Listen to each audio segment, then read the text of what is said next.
Yo, so it's always interesting, right? You hear a film is terrible, like just terrible, and it seems to be that narrative, right? You never see it with people talking highly about it, and then you watch it and you go, that wasn't as bad as what everyone was saying, right? That was the case with Renfield. It's just dropped on Now TV in the UK. So I was like, you know what? I'm gonna check it out. All right, it's directed by Chris McKay and written by Ryan Ridley, Robert Kirkman, and Ava Tramer.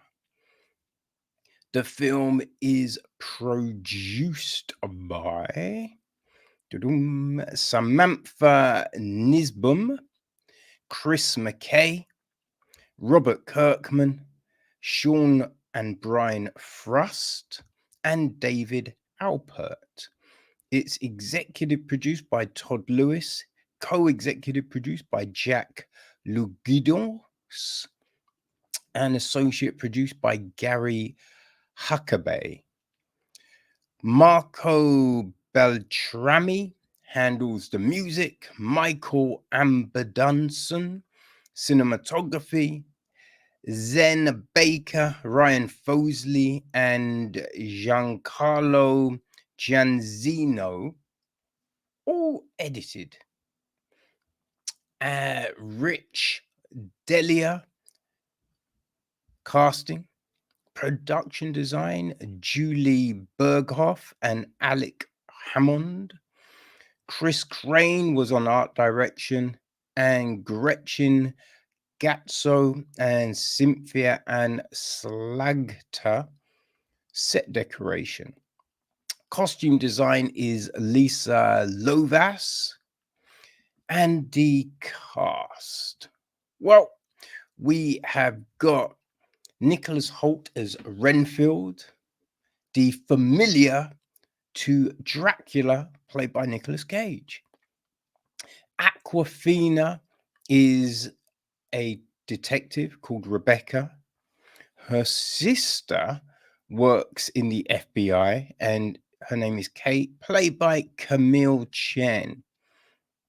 We have got Bella Francisca Lobo, the mob boss, played by Shora Agadashlu, who, I didn't know she was in this, Her son, Tedward Lobo, is played by Ben Swartz. There is Mark, played by Brandon Scott Jones. Chris, played by Adrian Martinez. Caitlin, played by Bess Rouse. Carol, played by Jenna Cannell. Carla, played by Dania Labella. Sharon, played by Rhonda Johnson Dents. Bob, played by Christopher Matthew Cook. Weird Kevin, played by Michael P. Sullivan. Travant, played by Rosha Washington. Captain Browning, played by James Moses Black. Kyle, played by T.C. Mefferon. Vanessa, Caroline Williams. Apache Joe, played by Marcus Lewis. Bryce, Derek Russo. Sal, played by Marvin Ross. There's a lot of people. I think that's probably enough. You know what I mean? The gist of the flick: in this modern monster tale of Dracula's loyal servant Renfield, the tortured aide to history's most narcissistic boss is forced to procure his master's prey and do his every bidding, no matter how debased. But now, after centuries of servitude, Renfield is ready to see if there's a life outside the shadow of the Prince of Darkness. If only he can figure out how to end his codependency.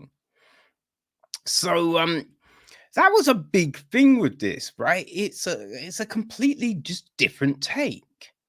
Right? It was just something interesting that I hadn't come across before, right? We start off in black and white, and it's essentially kind of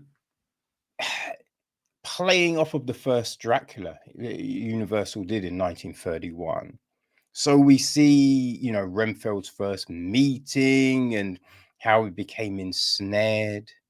And then, through the years, people who attacked Renfield, Dracula. That's how we actually start off, right? Some people coming to attack, and then we get this is how it started, this is how it's going kind of thing. And you think, oh, right, so Renfield escapes, and then the rest of the film will be Dracula but no, he does a thing, and Dracula survives, but gets burnt. So then it's just how he has to care for Dracula and get him bodies, right? Bodies to drain. But Renfield he's found a new way of doing it. Right. So he goes to a support group, and it's like in those assassin films and things where the person is taking out the bad guys, right? The people that are abusing people. It's like that. But yeah, Renfield does it. So it was interesting. And when you see him at the self-help group, it's just like, oh, okay, yeah. If you think about it, it is a weird codependency, right? It is this weird situation, and that I don't think you really, you knew he was enthralled, right, in the original stories, right? It's gotta suck, but I don't think you necessarily look at it as in a abusive relationship type of thing, So I think it was interesting to get that kind of vibe from it, for them to take the story in that direction. Now, was this the best film I've ever seen? No. There's a load of things that I think are kind of goofy, right? Things that don't necessarily make sense, right? Like when Dracula's all burnt up, and supposedly it's meant to take ages, but it was just, I think, 3 bodies, and he's like virtually cool again. And you're just like, wait, huh? Like, what's happening here? You know? But I think it was just fun. I was thinking, right, there was time constraints, and I was thinking, let me throw something on that isn't crazy heavy. There's a few films I was vying with, and I was like, it's probably a little heavy before I'm gonna go and do a thing. So let me try and find something fun. And it was easy, right? You didn't have to think about it. It wasn't taxing. You could just throw it on and be like, you know what? Yeah, this is all right. This is fine. This is okay. And I think there's something about those type of films, right? There's something about a film that can just help you enjoy things. And that's what I found Renfield to be, you know? And there were a few moments of just like, I think there was something Rebecca says to Renfield, because no, he says to her, right? I think what did she say to him? I forget now. I only just watched it and my memory is shit. But it was something along the lines of, we need people that are willing to make a stand. You know what I mean? that are willing to do things for no crazy rewards, but they're doing it anyway. Because that sets the example. That sets the bar for everyone else. And in amongst this film that's trying to be funny and, silly and all of these things, it was this nice little profound moment.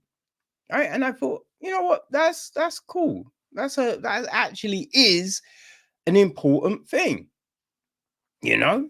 So I thought it was fine.